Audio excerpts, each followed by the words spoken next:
Assalamualaikum warahmatullahi wabarakatuh. Masih bersama dengan Ira Fiki TV. Semoga Allah selalu memberikan kesehatan agar kita bisa melaksanakan aktivitas setiap hari. Pengen tahu ceramah ini? Ayo kita tonton. Semoga bermanfaat. Kita hadir di sini ingin merayakan Isra Mi'raj. Yuk. Ada yang datang pasti karena mau lihat Ustadz Das'ad. Ya Bu, kalau niatnya mau lihat Ustadz Das'ad pasti kecewa. Kenapa? Jelek, kecil, hitam, ceper, pesek. Apa ini jelek? Saya akui Mas Teguh jauh lebih gagah dari saya. Saya memang tidak gagah, tapi saya penuh pesona. Mana buktinya? Kau mau foto semua sama saya toh? Oke, Isra Mi'raj. Pertama, soal Isra Mi'raj. Percaya Isra Mi'raj itu pernah terjadi. Meskipun tidak masuk akal. Kenapa tidak masuk akal?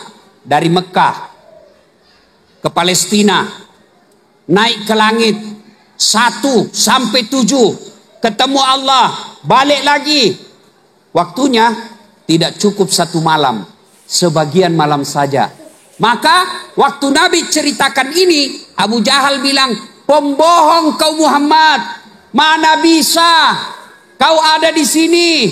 Tadi malam kau datang dari Masjidil Aqsa, tidak masuk akal. Kenapa? Waktu itu Pak, dari Mekah ke Palestina, kendaraan paling cepat naik onta. Berapa waktu yang dipakai? 1 bulan pergi, 1 bulan pulang. Berarti PP 2 bulan. Nabi bilang tidak cukup 1 malam. Tidak masuk akal. Ternyata mereka lupa.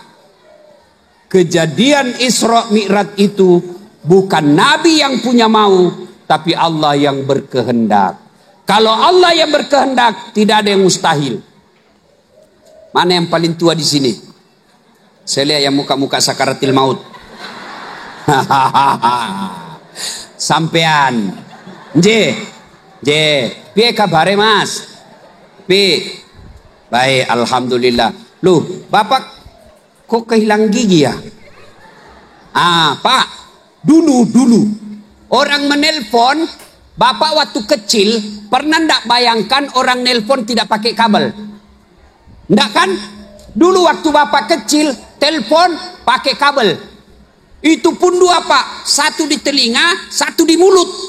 Masih ingat kan sampean? Teleponnya diputar. Halo. Iya toh Pak?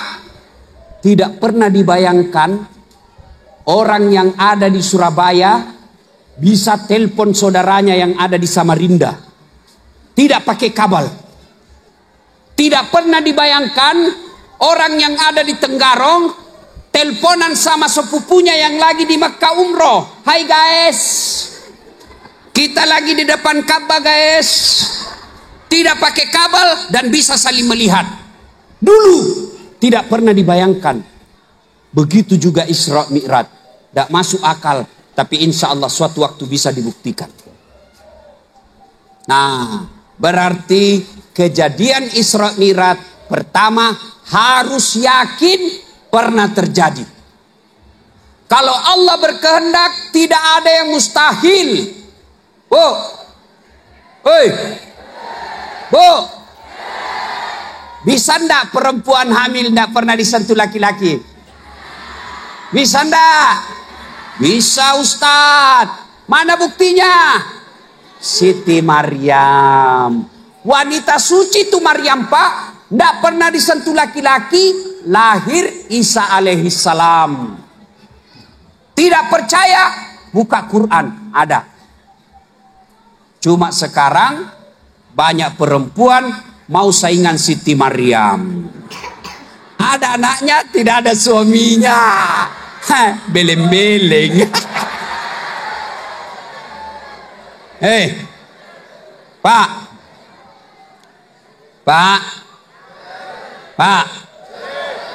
Kalau istri sampean usia 80 tahun, masih bisa melahirkan kada?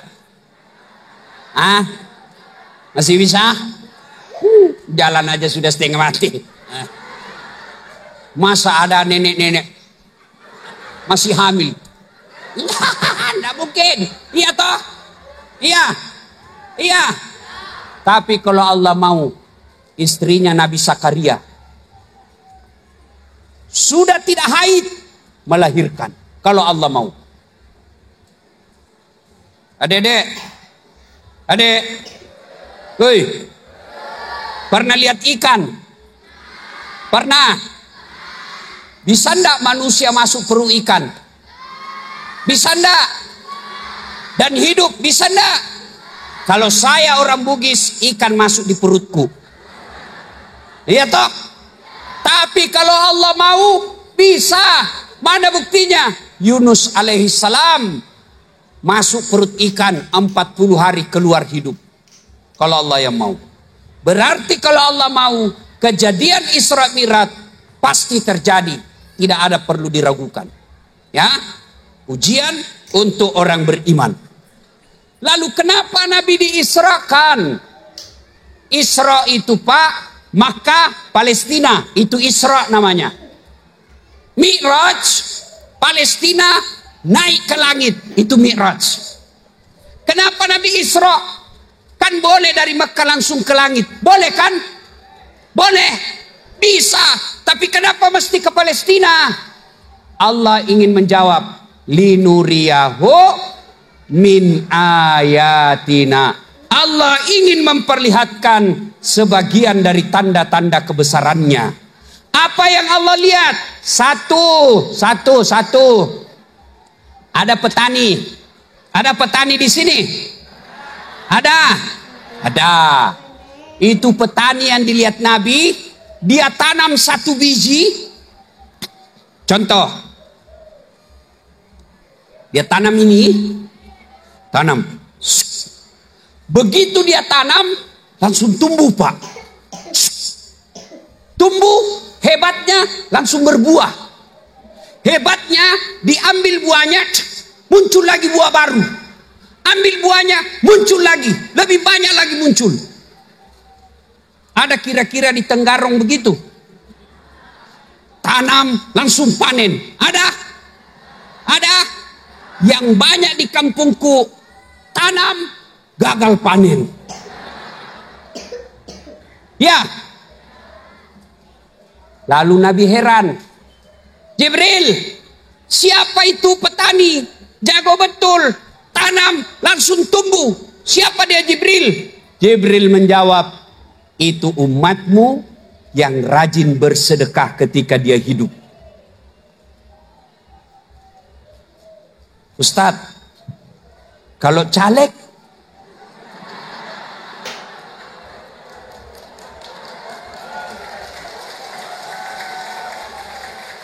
bersedekah juga Ustadz. Apa masuk? Saya yakin tidak. Kenapa? Ada caleg di sini? Ada?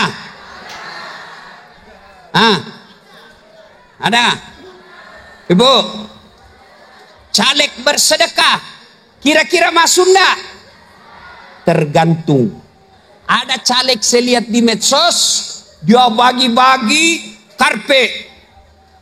Tidak terpilih, dia ambil kembali karpetnya.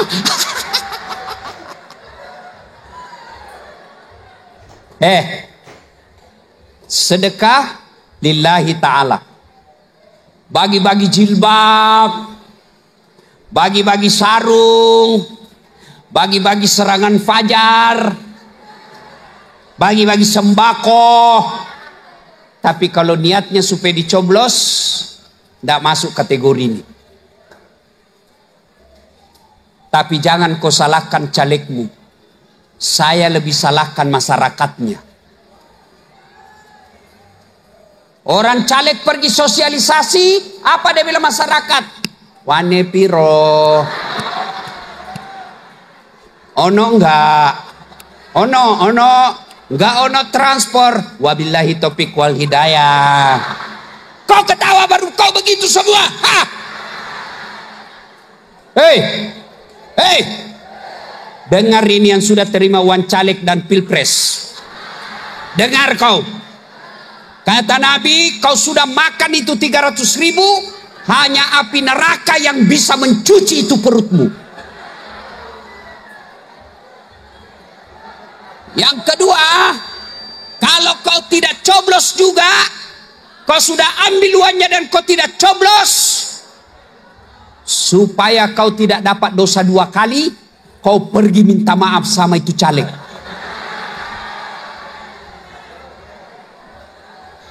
Sampaikan ke dia, Pak caleg, maafkan saya tidak coblos kau, ini uangmu. Jangan ketawa Pak, saya serius. Jahat ini masyarakat yang begitu Pak. Ada caleg saya kenal Pak, baik sekali. Ada orang kematian dia sumbang mobil. Ada orang pengantin di kampung itu dia sumbang tenda. Ada orang hajatan dia sumbang kursi. Ada orang susah dia bantu. Dia perbaiki jalan. Lalu hanya karena ada orang kasih 300.000 dalam malam pencoblosan, dia lupa kebaikan orang yang baik ini. Bagaimana mau terpilih anggota dewan yang baik kalau kau semua mata duitan? Dengar ini. Bagi mereka yang terima itu, Nabi bilang hanya api neraka yang bisa mencuci itu dagingmu nanti. Kalau orang korupsi Pak, terima sogok 5 miliar, 10 miliar masuk neraka, masih katanya kayaknya masihlah sudahlah ya dia nikmati 10 miliar. Kalau 300.000 kamu masuk neraka gara-gara 300.000, beleng-beleng kau namanya itu. Ya, saudaraku, sebentar lagi Ramadan. Supaya kau dapat pahala tanam langsung tumbuh, sedekah. Bersedekahlah. Dan saya melihat tidak ada orang bangkrut gara-gara sedekah. Sedulur, nggih, ada ndak sedulur-sedulur lihat bangkrut gara-gara rajin sedekah? Kada ada, nggih, bujur, kada ada. Ustadz, kayak betul itu dulu yang rumahnya warna putih, cuma karena rajin sedekah bangkrut dia Ustadz. Tidak ada.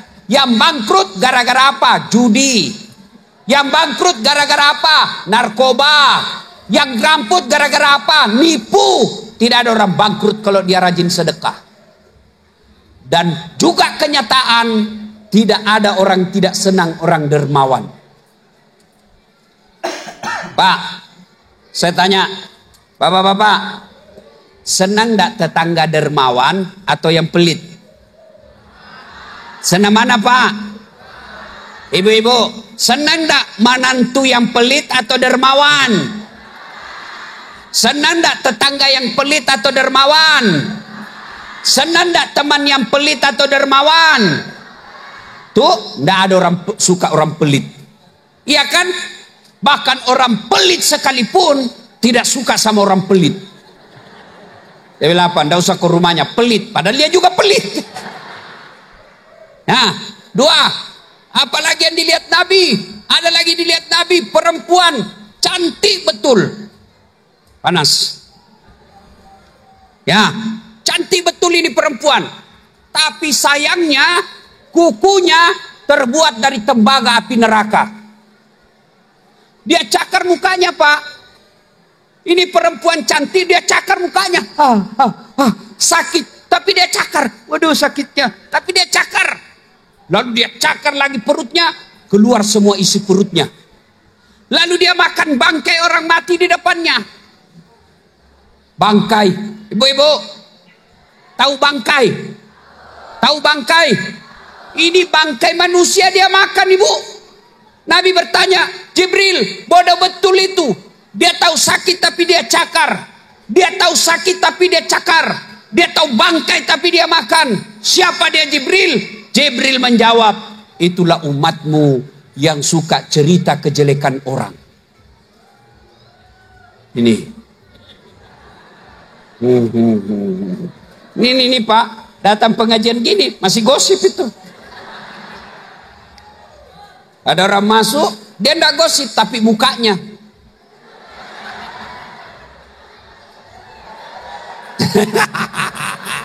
Iya toh? Lewat lagi yang satu. Ada lagi yang satu lihat. Kau ketawa karena kau begitu kan?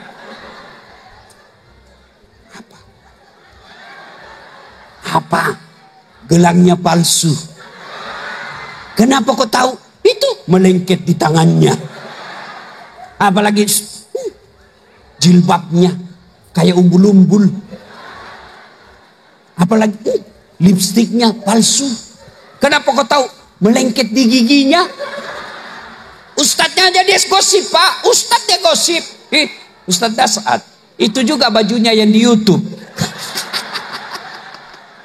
Ibu, hei, kemarin sebelum pilpres banyak orang habis amalnya. Kenapa? Karena dia jelek-jelekkan yang tidak dia pilih.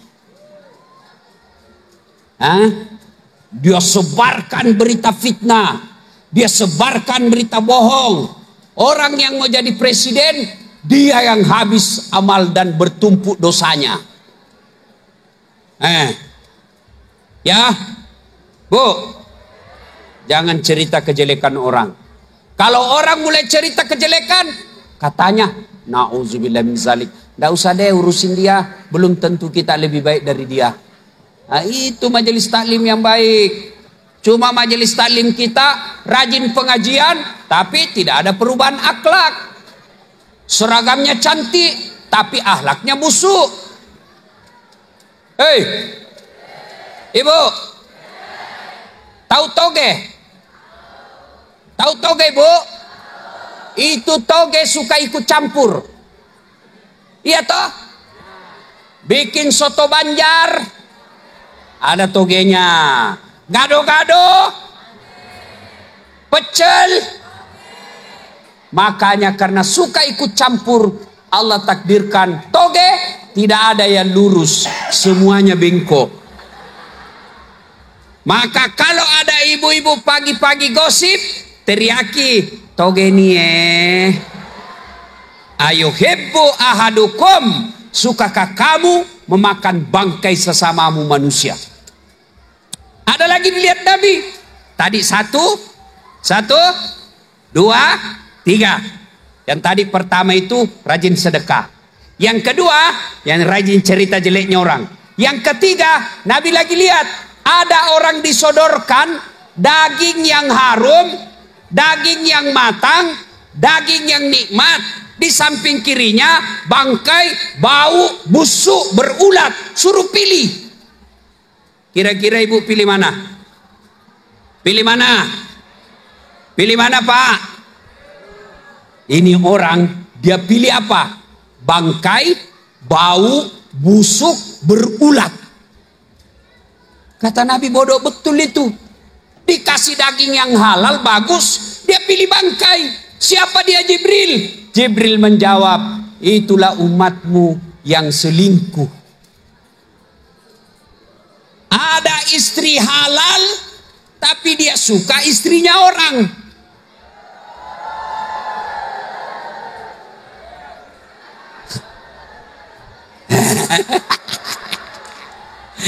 Ada istrinya halal di rumah, dia pergi sama pegawainya. Padahal kata Nabi, kalau kau lihat perempuan di jalan, kan kau nafsu kepadanya, maka segeralah kau kembali ke rumahmu, karena apa yang dimiliki di jalan sama persis dengan apa yang ada di rumahmu. Tidak percaya? Dia bilang, teman saya, memang sama Ustadz, tapi cita rasanya beda.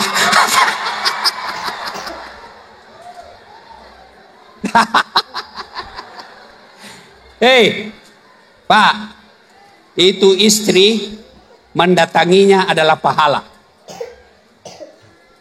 Bahkan Quran berbicara, istrimu adalah sawah ladangmu. Namanya kita punya sawah, Pak, maka hak garap ada sama bapak. Namanya kita punya sawah, cara cangkulnya terserah bapak. Mau cangkul dari depan boleh, cangkul dari samping boleh, cangkul sambil mundur boleh. Yang penting jangan cangkul sawahnya tetangga.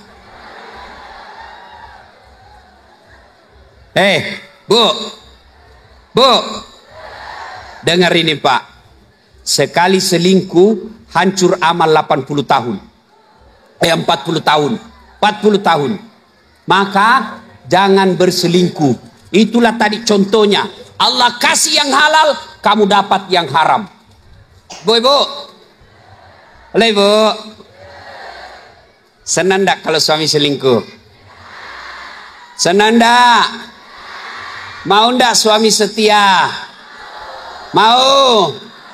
Dengar baik-baik Bu. Sebenarnya kami ini laki-laki tergantung pelayanan istri.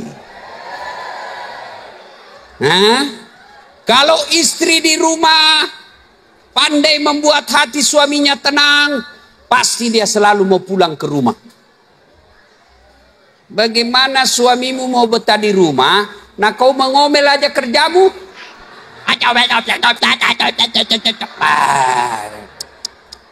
Baru datang suaminya capek. Bu, mau disayang suami? Kata Nabi, berpenampilan cantiklah menarik di depan suamimu. Coba amalkan itu. Kalau suami mau pulang jam 4, setengah 4 ibu mandi. Pakai baju yang bagus, pakai parfum. Cuma jangan juga berlebihan. Teman-teman sudah dengar gini, dia kuncir 3 rambutnya. 1, 2, 3. Pakai sepatu yang tinggi. Kelihatan dadanya, kelihatan pahanya. Merah betul bibirnya. Datang suaminya, astagfirullah, kesurupan istriku. Ibu, kata Nabi, perempuan soleha itu menyenangkan hati ketika dipandang suaminya. Cobalah ibu amalkan nanti. Kalau perlu sebentar malam praktekkan. Ya, berpenampilan cantik. Kalau perlu ibu masuk kamar pakai baju renang.